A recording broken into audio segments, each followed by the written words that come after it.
Hello friends Assamese कुइजिन चेनेलলৈ মই নবনীতাই স্বাগতম জনাইছো। আজি এটা নতুন ৰেচিপি লৈ আহিছো। আশা কৰো আপোনালোকে ভাল পাব। এটো বহুত টেস্টি ৰেচিপি হয়, বহুত সোৱাদ হয়। এটো সৰু ডাঙৰ সকলে খাব পাৰিব। বহুত ধুনিয়া হয় টেষ্টটো। আপোনালোকে এবাৰ বনাই চাব, চাই পেলে মোক কমেন্টত ফিডবেক দিব। बहुत ভাল পাব খাই। আপোনালোকে ট্রাই কৰি চাব আৰু মোৰ চেনেলটো সাবস্ক্ৰাইব কৰিব বুলি আশা কৰিলো। সকলোৱে সাবস্ক্ৰাইব কৰিব। মই ইয়াতে মাছৰ মূৰে ফাল কাজু অলপ, বাদাম, এইটো নহৰু, এইটো আদা হয়, পিয়াজ দুটা, পুদিনা হয়, এইটো মান ধনিয়া, জলকীয়া আৰু নৰসিংহ পাত। কেৰাহীখনত অকমান তেল দি লৈছো। এতিয়া ধুই লোৱা বাদামখিনি অকমান মই ভাজি লম। ইয়াতে নহৰু দিছো অলপমান।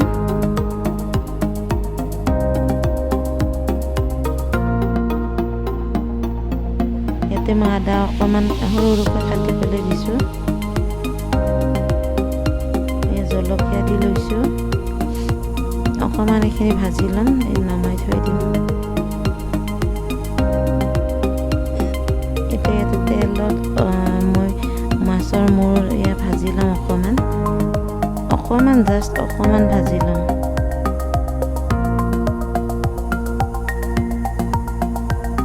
পিয়াজখিনি দি লৈছো। ইয়াতে পিয়াজখিনি অকমান ভাজি লম। ইয়াতে হালধি অকমান দি লৈছো। ইয়াতে নিমখো অকমান দি লৈছো। অকমান এইটো ভাজি লৈছো। এইখিনি এতিয়া অকমান ভাজা হৈ গ'ল। এইখিনি নমাই থৈ দিম। এতিয়া এই মাছৰ মূৰখিনি ঠাণ্ডা হোৱাৰ পাছত মই ইয়াতে মিক্সি জাৰত লৈ পেলাই এইটো গ্ৰাইণ্ড কৰিম। এইটো বহুত ধুনীয়া মিহি পেষ্ট হ'ল।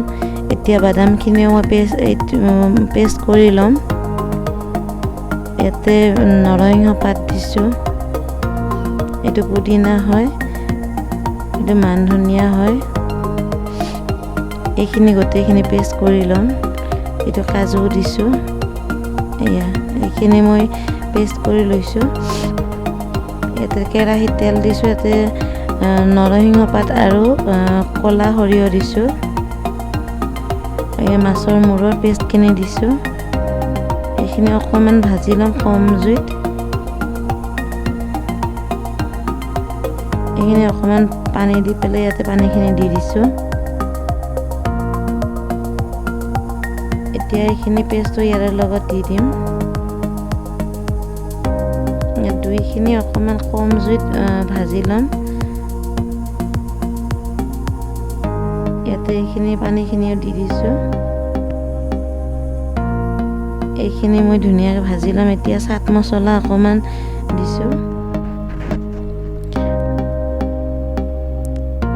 এতিয়া মই ইয়াতে অকমান এইটো ভাজি পেলাই ইয়াতে অকমান ব্লেক সল্টটো অলপ দিম।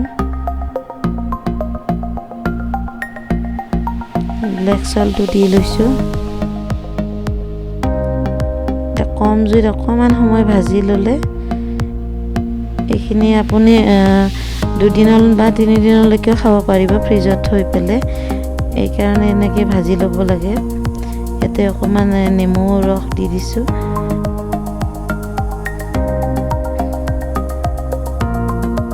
এইটো বহুত টেস্টি ৰেচিপি হয়। আপোনালোকে এইটো ভাত, ৰুটি বা এনেকৈ জিহৰ লগত হ'লেও এইটো খাব পাৰিব। বহুত ধুনীয়া হয়। এইটো বহুত টেস্টি ৰেচিপি হয়। সকলোৱে খাব পাৰিব। আৰু জ্বলা নিমখ আপোনালোকৰ টেষ্ট অনুযায়ী দিব, জ্বলা কিমান খায়। বহুত ধুনীয়া ৰেচিপি হয়, ভাল পাব। এবাৰ ট্ৰাই কৰিব আৰু মোক ফিডবেকটো দিব।